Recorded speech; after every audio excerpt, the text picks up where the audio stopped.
Hi, I'm Les Kiger. This is Koa, and we're here to share with you this Equuality Tidbit.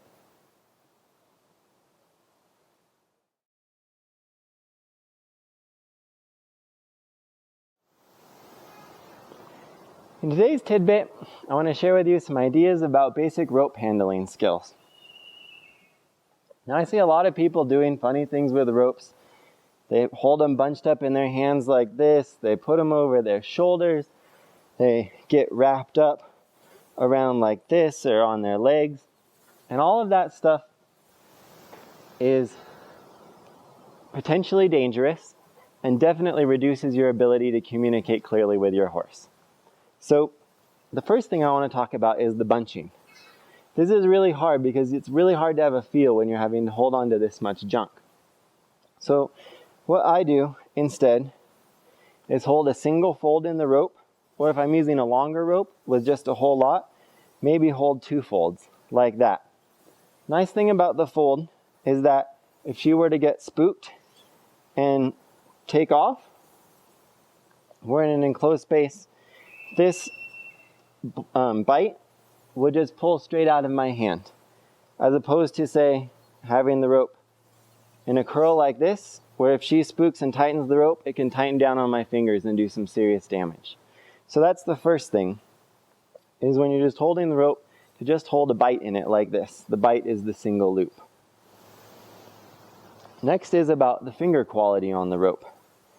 It doesn't do any good to hold on the rope tight like this. If I put this tension in my hand, it's going to come all the way through the rest of my body. It's also going to go through the rope to my horse, that feeling of tension. And that's not going to help us have the calm, soft feel that we want to have in between us.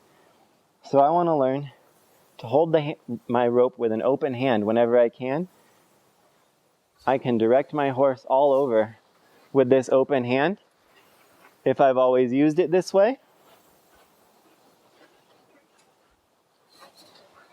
If I need to close my hand, say if she won't move and I start to get a little pull on the rope here, I slowly close the fingers over like this and just hold with just enough pressure to keep the rope from sliding. Not a death grip, but just a little bit of pressure to keep from sliding until she lets go of that tension, and then I relax my hand back to this open neutral position again. The other thing is what to do when you need to use both hands. So say I'm going to come over and I'm going to unhalter my horse. I need 2 hands for that, and I don't want to be flinging this in her eye. So what I'm going to do is take this same bite, just put it in my elbow, just like that. Now I have both hands free. I can easily grab that rope anytime I need to. But I can do whatever I need to do up here with both hands free without having my rope in the way. This also works well for leading. Once you get your horse accustomed to being led with the open hand, you can just put the bite through your elbow like this, walk off, and you have the feel of the rope here in your elbow. So if this started to slide, like if she stopped and it started to slide, you could easily grab it and then be ready to put on any feel that you would need with your hands. Final thing is what to do with my rope if my horse is just standing here and say I'm having a talk and we're just relaxed and I don't really want to be holding this rope anymore. I don't want to have to hold my arm up like this. I'll just take that same bite in the rope, throw it over her shoulder like this. If I need to, this rope is here and I can grab it. It's not hanging down so it's going to get caught in her leg. It's not looped around her neck so anything bad can happen. And it's ready for me to just grab it and off we go.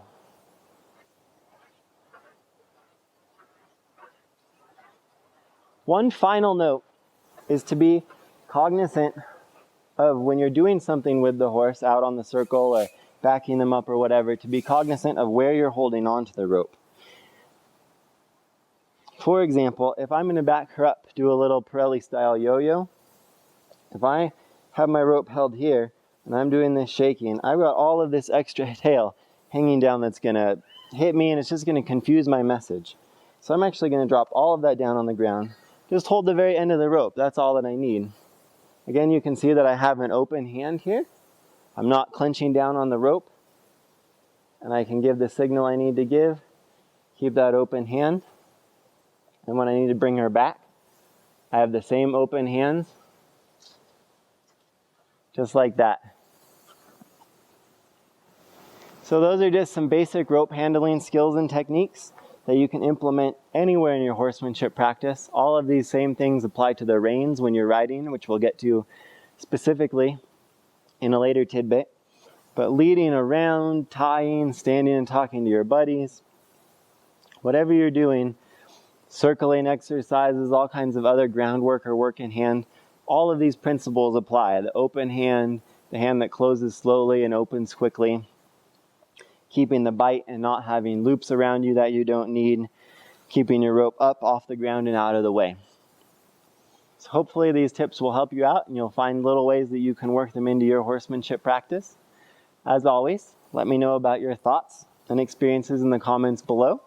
And if you have any ideas for questions or topics you'd like to see addressed in future tidbits, go ahead and let me know in the comments or email tidbits@equuality.com. Thanks. Oh, girl, Koa. So professional.